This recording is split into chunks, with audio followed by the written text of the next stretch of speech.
ناظرین اکرام، دنیا کے وہ لوگ بدقسمت ترین ہوں گے جو قیامت کا منظر دیکھیں گے۔ قیامت سے پہلے ایک دم ایک خوفناک آواز آئے گی، سب لوگ سب کچھ بھول جائیں گے۔ مائیں اپنے دودھ پلاتے بچوں کو پھینک دے گی کہ تم مرتے ہو تو مرو، میں کسی طرح بچ جاؤں۔ خوفناک آواز سے سورج پھٹ جائے گا، تارے ٹوٹ جائیں گے، چاند بکھر کر ریزہ ریزہ ہو جائے گا، زمین میں دراڑیں اور پہاڑ روئی بن جائیں گے، سمندروں میں آگ لگ جائے گی اور دنیا تہس نہس ہو جائے گی۔ ایک خوفناک آواز کے ساتھ پوری دنیا کو اللہ تعالیٰ موت دے دے گا۔ جب سب کچھ ختم ہو جائے گا تو پھر پہلے، دوسرے اور تیسرے، اسی طرح ساتویں آسمان تک سب کو موت دے دی جائے گی، اور رب ذوالجلال سب فرشتوں کو بھی موت عطا فرما دے گا۔ پھر میرا اللہ کہے گا کہ کون باقی ہے؟ آواز سن کر ملک الموت حضرت اسرائیل علیہ السلام کہیں گے کہ اے اللہ، مجھ سمیت تیرے 4 فرشتے ہیں۔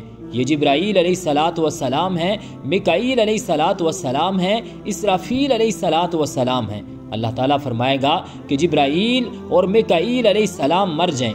اس پر اللہ تعالیٰ کا عرش کہے گا کہ یا اللہ، جبریل اور میکائیل علیہ السلام کو تو بچا لے۔ اس وقت اللہ تعالیٰ فرمائے گا کہ خاموش، میرے عرش کے نیچے موت ہی موت ہے۔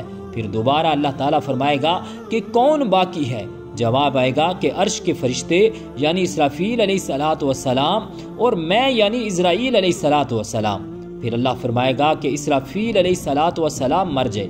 اس وقت اسرافیل علیہ السلام سور پھونک رہے ہوں گے اور ان کے ہاتھ سے سور نکل جائے گا اور جا کر اللہ کے عرش پر لگ جائے گا۔ پھر رب ذوالجلال کی ذات اور حضرت اسرائیل علیہ السلام باقی ہوں گے۔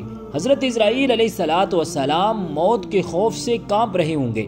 پھر اللہ تعالیٰ پوچھے گا کہ کون باقی ہے؟ تو جواب میں اسرائیل علیہ السلام کہیں گے کہ بس اب تو میں ہی باقی ہوں۔ پھر اللہ تعالیٰ فرمائے گا کہ جا، تو بھی مر جا، تو بھی میری ایک مخلوق ہے۔ پھر اللہ تعالیٰ کہے گا کہ کوئی میرا شریک ہے تو آئے۔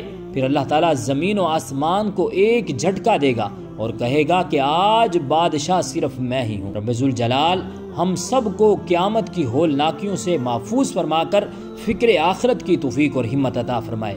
آمین بجاہ النبی الکریم الامین۔